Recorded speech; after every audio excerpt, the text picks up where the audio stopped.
Hi there, I'm Jeannie Morrissey. I'm the current president of the Ventura County Rose Society. And I'd like to invite you to take a little stroll with me through our antique heritage rose garden that we take care of and maintain in connection with the Stagecoach Inn and Museum. So we're hoping that you'll have a chance to come and visit it sometime. Let's go.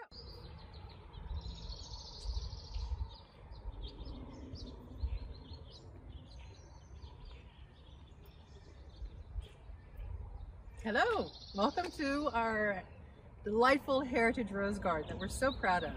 The Ventura County Rose Society started this garden back in about 1994 when the Stagecoach Inn and Museum dedicated a little plot of ground to us that has the most sun availability, and from there we started.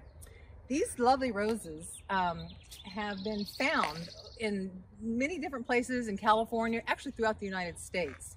And they would start like in cemeteries, or they would be found in cemeteries where, you know, people of the pioneer days or, you know, years previous would plant their mother's favorite rose at her gravesite, which, you know, was a wonderful way to preserve that memory. Anyway, we found them. They've been found along country lanes, old country houses, and apple orchards that were demolished.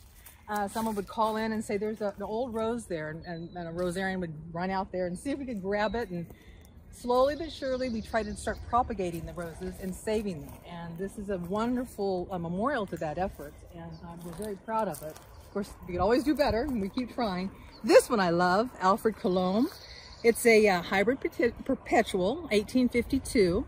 A lot of these roses are from the 18th century and the 19th century, so absolutely. This one is a fragrance that, oh my gosh, they all have unique spices to their fragrance. It's very, very lovely.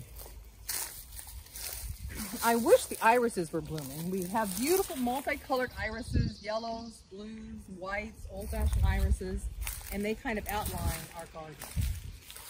Grandmother's hat is an absolute favorite of almost everybody in the Rose Society.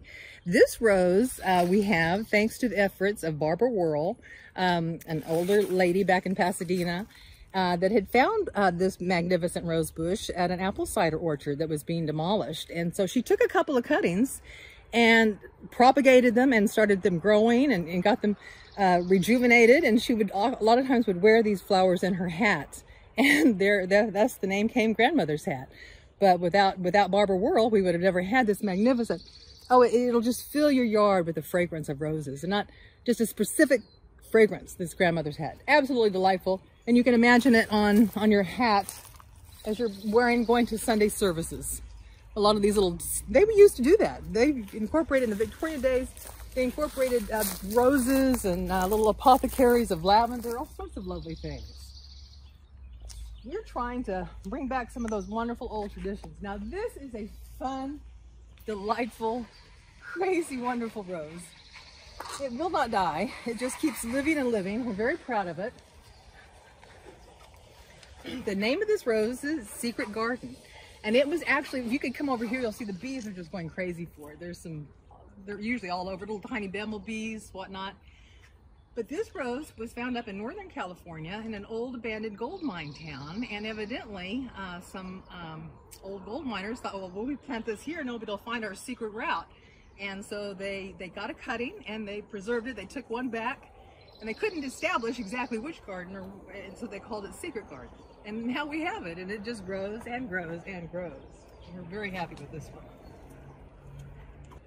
Okay, I've got to tell you about this one. Can I just direct your attention? I mean, look at the color. A lot of times in gardeners and rose gardens, what you don't really realize is how colors blend and match together. Because when you're planting them, you don't necessarily know what they're going to be. But the lovely deep crimson red of Maggie, the name of this rose, against the lovely white noisette rose is delightful. Anyway, Maggie is truly, she has my heart. Look at this gorgeous girl. The most important, can you smell that? If you could just smell it, I bet you can if you'll just get your nose right up in there. Ah. Oh, it's something else. Beautiful. This rose actually was a favorite rose of a professor at A&M University in Texas. And actually, his mother-in-law's name was Maggie Trevork. And he went to her house one day and he said, you know, could I get a couple of just attempted cuttings of that? And he took them back to his studio and he got some rose bushes. And sadly, Maggie passed, and her beautiful property where this rose was growing, you know, would have been demolished had he not taken that initiative to take a couple of cuttings and preserve this. Now, they don't know exactly the original. They think this was from a European rose, a European hybrid, maybe even from China, but wherever it's from. The color, this one, you've got to get this one. Look, that's what we're talking about. I mean, for me, I just love this rose. It's amazing, the fragrance. Oh my gosh. Oh my. Oh my. Okay, let's keep going.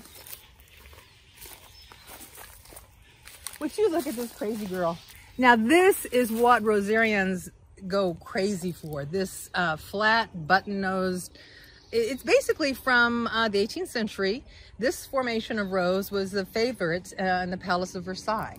This particular rose, we believe, was a descendant from one of the roses that was a favorite of Josephine Bonaparte. However, her favorite was Souvenir de Malmaison, which I think we have one. But anyway, this one, the fragrance also tremendous. But look at it's just like a ruffled pom-pom. Can't you say that putting that on your hat too? Love to decorate my clothes with flowers. Here's another hybrid perpetual.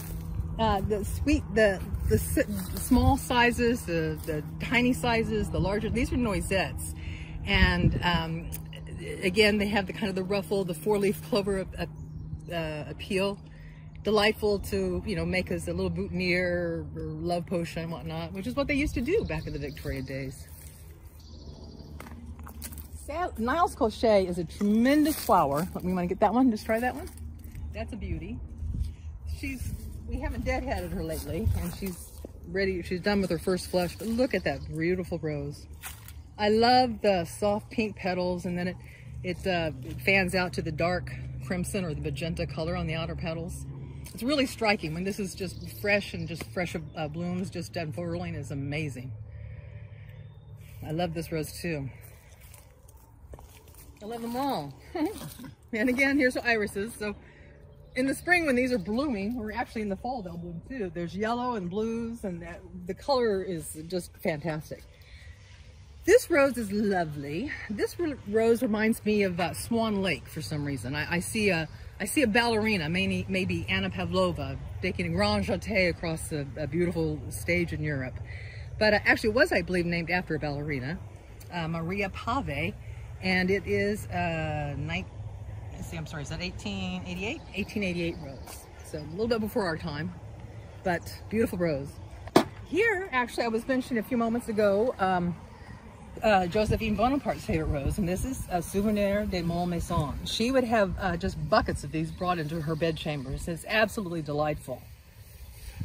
Beautiful, beautiful rose.